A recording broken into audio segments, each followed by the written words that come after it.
let's make my mommy's grilled buffalo chicken.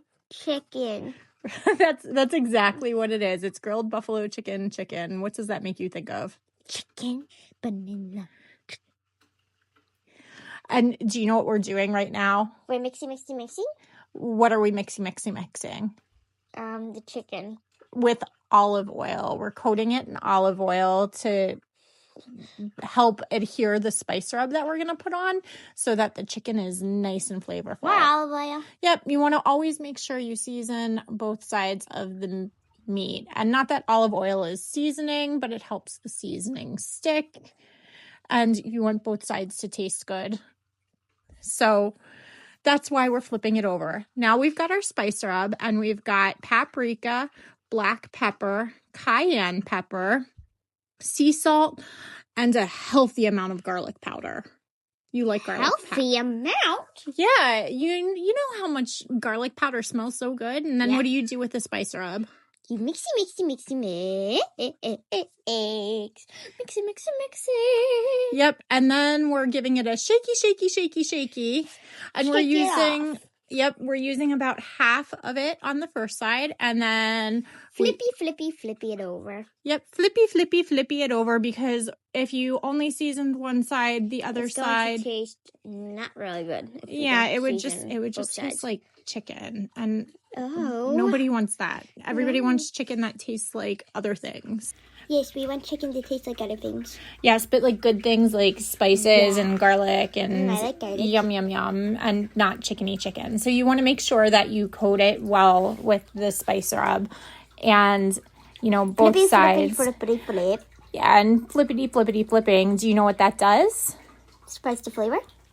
Exactly, because it makes sure that the spices get all caught up or not caught up, but like all distributed over the chicken nice and evenly.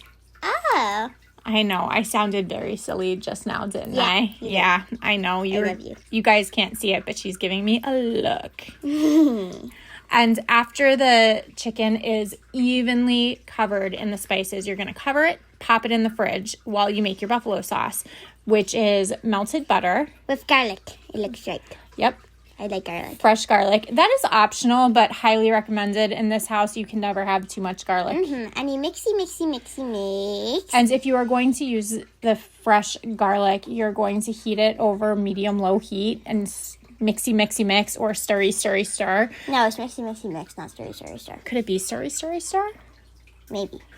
But you want to keep the garlic moving over the heat so that it doesn't burn. And you want to just cook it until you can smell it. It takes about a minute to 90 seconds. Now you put red stuff in there. Do you know what the red stuff is? Sauce? It's hot sauce. It's cayenne pepper sauce. Specifically, it's Frank's. And no, this is not sponsored. This is just what we always have on hand is Frank's because it's the best. And you're mixy. In other words, Frank's could also be called red stuff. Frank's Red Stuff instead of Frank's Red Hot? Yeah. All right. Yeah, and you just mix it until the butter... Mixy it until the butter and the sauce combine and look like that. And it's nice and solid. And then you are going to take it off of the heat and set it aside. And this makes a lot, so you will have extra to use on more than one batch of chicken, which we are now grilling over medium-high heat for 3 to 5 minutes per side.